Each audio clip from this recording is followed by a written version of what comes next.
Hi, everybody. As everyone knows, probably about a year or so ago, Doug and I were pretty regular on the podcasting, and then both of us started working on cars, and we promised everybody that we would start posting about cars, but we didn't do any of that. We just basically went on this, let's call it a hiatus. We went on a hiatus.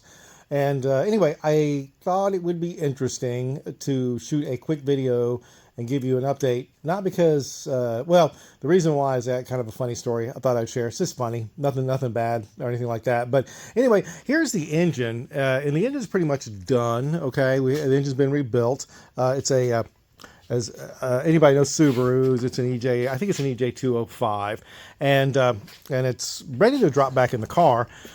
But I got kind of distracted on something else. It'll go back in the car really soon. But just to kind of take you over here, what ended up happening was we pulled the engine out and I sent it to have it machined and so forth. And while it was out, I pulled the car out of the shop. And when the car was out of the shop, I steam cleaned the engine bay and so forth. And I know what you might be thinking. It's like, wow, man, that doesn't look like you did anything at all. But I promise you, it was trashed. It would look like total hell. And so now it looks pretty good. I'm okay with the way it looks now. And I've done some replacement. I replaced, like, I forget what that, a lot of times you hear it referred to as the frame, but this right here is is it like a subframe or something? You can actually pull that out of the car, and the car will actually be fine without it. Some people do that to cut weight when racing, but mine was badly rusted, so I replaced that. And there's lots of stuff I've done under here. As you can see over here is I forget the maker of that, but that's the new downpipe. It's a divorced Cat downpipe, which I hope that'll be fun. Anyway, so back on track. I get distracted really easily. So what ended up happening was we pulled the car out of the shop, put it outside, steam cleaned it, and then we had to bring it back into the shop. And it was outside for quite a while, maybe like about 3 or 4 months. And while it was out there, just sitting in the weather and so forth, not a big deal. I mean, the car, if I can't remember what all I've said about it, but it's a car that I had shipped down from Utah. And the reason I'm doing this WRX is when I was just a kid, I was in my 30s, geez.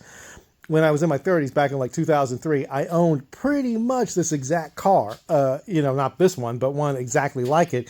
And, when the opportunity presented itself, I bought it and brought it down from Utah. And it had been pretty badly. I mean, it looked like they had maintained it, but, I don't know if it's spent time around the Great Lakes. I have no freaking clue, but it's very rusty. It's definitely been rode very hard. And here we go. So pull it out, steam clean the engine. And as we were trying to bring it back in, this driver's side wheel was completely locked up. It was seized, and we were like, let's just get it back in the shop. So Doug and I, both of us, we took his riding lawnmower and used a snatch strap and pulled it back into the shop. And you might be thinking, wow, man, that sounds dangerous. It was definitely like a hold my beer moment, right? Got it back in the shop, put it on some dollies, and got it back here, and I started pulling it apart. Now, anybody that's looking at this is probably thinking, well, man, does Subaru actually have a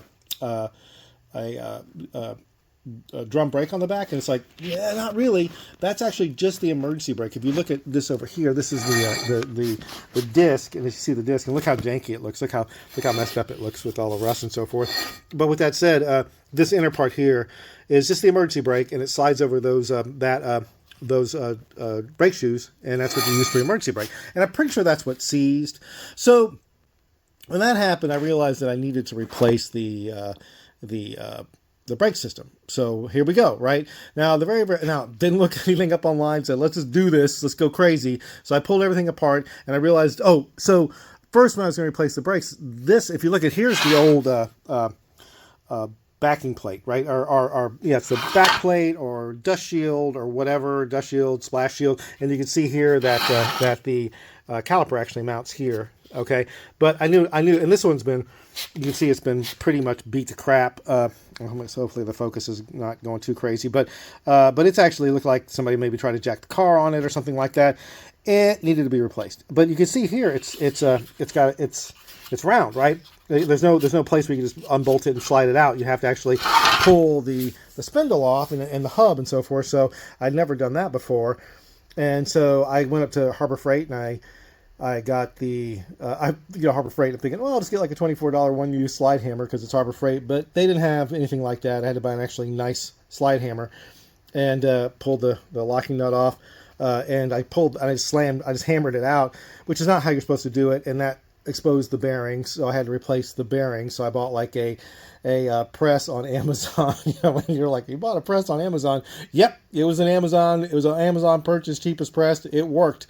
Did that, but once we had this off, I started to look at the rest of the suspension, which I knew very little about, and so you have the trailing arm here, and I'm probably not using the right terminology, but you have the front and rear lateral arms and the sway bar and the end links and so forth, and all the bushings were shot, and so I decided I would replace those, and of course, again, the car was badly rusted, so a lot of the bolts were like rust welded together, and I couldn't get them off, so I had to break out the reciprocating saw, and I started cutting away at them. And finally, I damaged a lot of them when I was trying to get the stuff off. Not badly. I probably could have reused them, but sometimes the reciprocating saw would catch an edge of something and cut a little piece off, and I was like, this isn't going to work. So then I just went online. These are actually Trueheart. Oh, by the way, ISC coilovers, which I already put on. These are, I think, in twos. They're in twos, I think. I can't remember what I paid for them, but that's been replaced. Which I'm excited to feel what those are like. But anyway, so anybody that knows Trueheart stuff knows that it isn't yellow, and these are a white line sway bar, 22-inch, set on the middle setting, and a white line end links and white line brackets. And I wanted, I'm going with the blue and yellow theme, so I took them to a powder coating. I probably spent more on powder coating than I did on the actual equipment.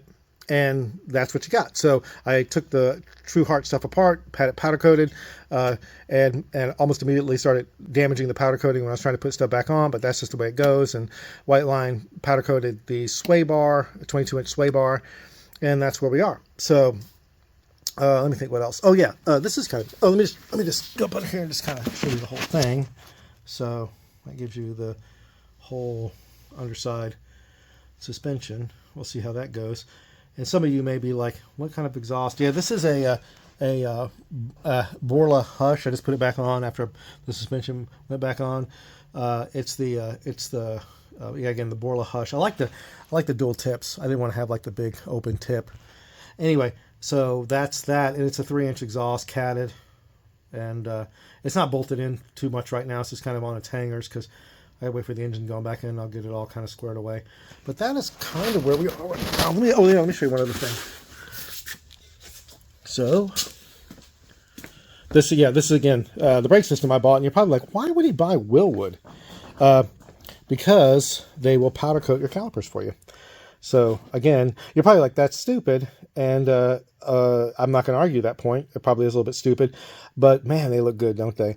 And they fit that theme of yellow and blue that I was going for.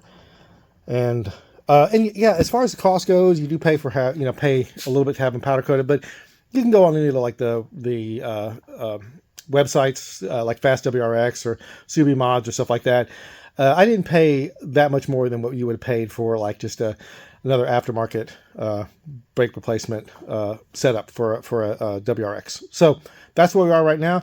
Once this is back, oh man, I had a little high pitch there. Once this is back on, I will shoot another video. Okay, and we'll see where we are. Yeah, you can see all kinds of stuff on the roof there. That's the up there, the Mishimoto stuff. That is the fans, the new radiator, and the intercooler. And I forget what's under there, but there's all kinds of stuff all around this garage. You'll be surprised. But that is the most recent update after a year, and I'll post something. I just thought it was a funny story. I thought I'd share, and we'll post something else again really soon.